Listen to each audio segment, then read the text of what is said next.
The point guard matchup in the Western Conference Finals hasn't quite been what we've expected. Russell Westbrook has shined while Steph Curry struggled. We asked you to weigh in on this question earlier in the show. We needed your help.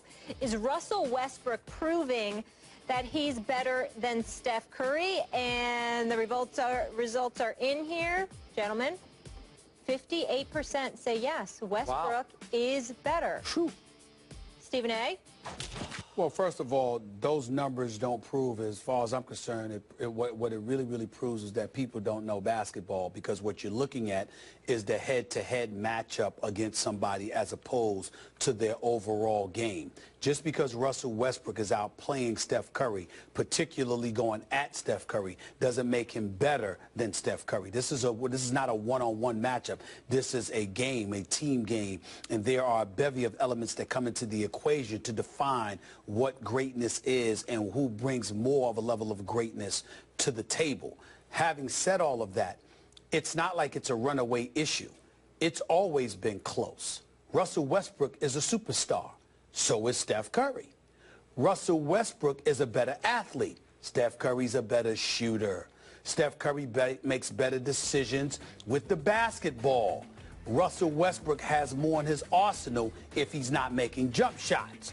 Russell Westbrook seems to be a bit tougher defensively than Steph Curry.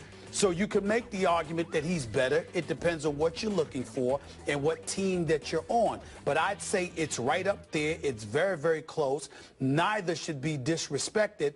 What I would tell you is that as point guards, Steph Curry is slightly better because he usually makes better decisions, plus he's a greater threat from the perimeter, whereas Russell Westbrook will win games for you, but he'll also lose games for you with some of his decision-making.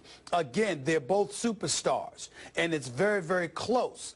But because of the position that they play, if Russell Westbrook was a shooting guard, and so was Steph Curry, I'd tell you, or Russell Westbrook was a scoring forward or whatever, I would tell you that Russell Westbrook is slightly better because of what he does on both ends. But because they're point guards, and your responsibility is to run the show, not just score, keep turnovers down, get other people involved, and all of this other stuff. Even though Russell Westbrook now in this postseason, combined with the regular season, has registered about 19 triple-doubles, the reality is there have been some games where his decision-making has been questionable, whereas that hasn't been the case up until this series with Steph Curry.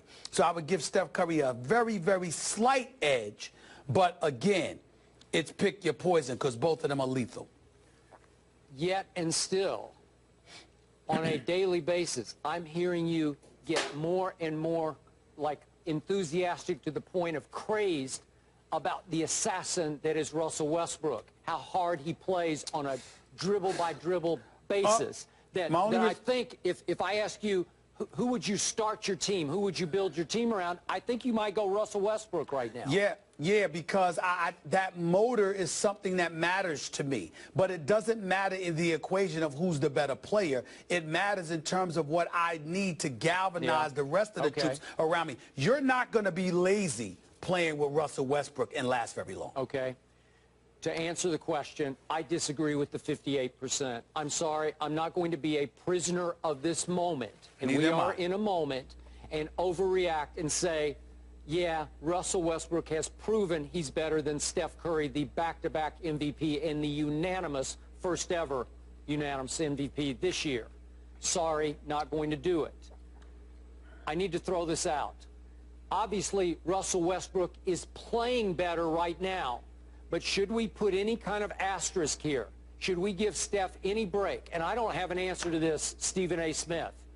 I know what my eyes are telling me about whether Steph is injured or not. I don't see him injured in his legs. I know he's had the big ankle injury, an issue, and he's had the knee injury, an issue. Might be ongoing, but he still looks as quick as ever to my eye. Is that shooting elbow that he banged up back in Oakland that swelled to the size of a tennis ball, is it affecting his stroke from three? I don't know. Should we give him some little break here? Is that why he's getting so badly outplayed? Let me tell you what break you need to give him. When Steph Curry makes a move, he has to deal with 6'11". That's First of all, he's got Russell Westbrook in front of him. Yep. Then he's got to deal with 6'6" Roberson. Yep. 6'11" Kevin Durant. 7 foot Steven Adams. Yep. 6'10" Serge Ibaka. He's got to deal with that. Russell Westbrook don't have to concern himself with any of that. Nope. Once he blows by anybody. I am with you. So again, that's the team concept in it all. Steph Curry has to fend off more than Russell Westbrook. The problem with Steph Curry right now is that if it wasn't a problem with the first 3 games you played against them in the regular season, and not just Steph Curry, all of them, Draymond Green included. If it wasn't a problem with the regular season, why is it a problem now? Yeah, okay. So to amplify your point, I want to remind everyone, Steph Curry's the greatest shooter ever. I want to remind everyone, Russell Westbrook has consistently been one of the poorest three-point shooters in the NBA. Less than 30%. That's correct. And last night, if you can get him to hit a couple, it's just gravy, man. It's icing. It's like, wow, now you're really in trouble. But I got to give Russell Westbrook my ultimate respect, because for years on this show, to your point about playing out of control, I've said, nope, he's not a point guard, counterfeit, fraudulent. He's a 2-guard masquerading as a 1. Lately, he has turned into a pure point guard, in part because he got wrapped up in, oh, wow, I can have a triple-double if I get double digits in assists.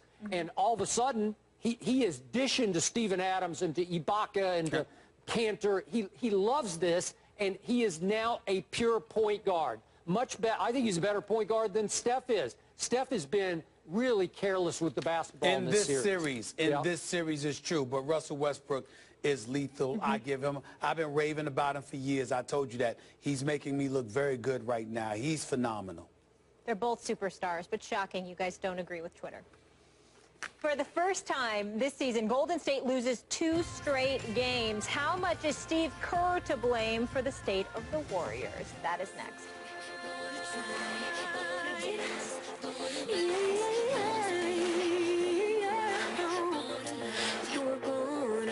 A new NBA record. With 73 wins this season, the Warriors are in a pretty deep hole after last night's Game 4 loss to the Thunder. They lost their first pair of back-to-back games this entire season in blowout fashion, losing by 24 in 28. Stephen A., how much is Steve Kerr to blame for the Warriors' recent struggles?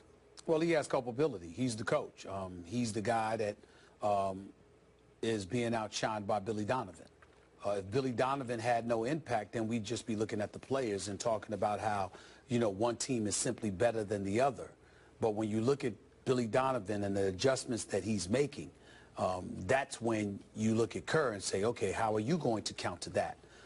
We go into a lineup and it's Adams and Cantor 1 minute. It's them out and Ibaka in the next. It's Adams next. It's Ibaka's out, and you know, and what have you. And you just look at what's transpiring. It's Russell Westbrook on Steph Curry. It's Roberson on Steph Curry. You get out to the 3. It's Kevin Durant on there. They're switching. 1 minute they're switching. Another thing they're fighting. Another minute they're fighting through picks. They're not switching at all. You're just watching things that manifest itself, that transpire, and it says to you that Billy Donovan is coaching this team, and you just get the impression, and maybe, Skip, it's maybe I'm wrong, I don't know, but there are a lot of times where I know they showed Steve Kerr just standing up on video and banging, you know, flailing his arms or doing something, but a lot of times you just see Steve Kerr sitting there next to Luke Walton, and he looks as helpless as the players.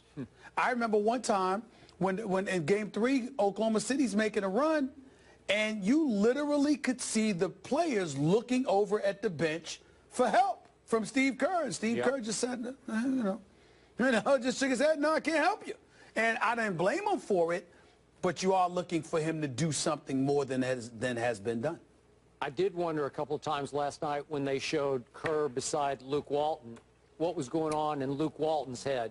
Did he have a quick fix that he would like to try to implement? Obviously, he was the head coach of this team for a while, and he's going to be the head coach in L.A. So I was curious what was going through his mind. But, Stephen A., in the end, I'm not going to be a hypocrite about this.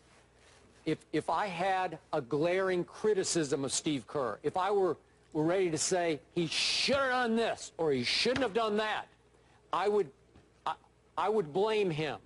But instead, all I can do at this moment is credit Billy Donovan, and we haven't brought up this name yet, Mo Cheeks, for the job he's done with Russell Westbrook? Did you? I'm sorry, I missed that. But listen, those two together, and Mo was gone for a period this year. Obviously, they've had all kinds of trouble with their assistants, and the tragedy that happened to the other assistant is almost unspeakable. And God bless him and his family. But in this case, Billy Donovan's just turning into a star right before your very eyes at the expense of Steve Kerr. I don't see an answer that's obvious. Steve Kerr can't make Steph Curry make open shots, and he missed 5 open threes. And in the end, the one area I would criticize him for, his team just isn't ready to play on a nightly basis because they are running into an Oklahoma tornado. It is blowing them off the floor. They're getting out-hustled, out-toughed, out-scrapped. And is that his fault? Is there some motivation that's not happening pregame? Are they a little too cool for school? Are they just saying, we got this? You know, Steph's attitude, you know, it's kind of like, I'm cool and you're not. It's just the way they play. That's their RPM. They outskill you, they outshoot you, and all of a sudden, they're just getting out-scrapped here. So, I don't know, is that Steve Kerr's fault? Should he motivate harder?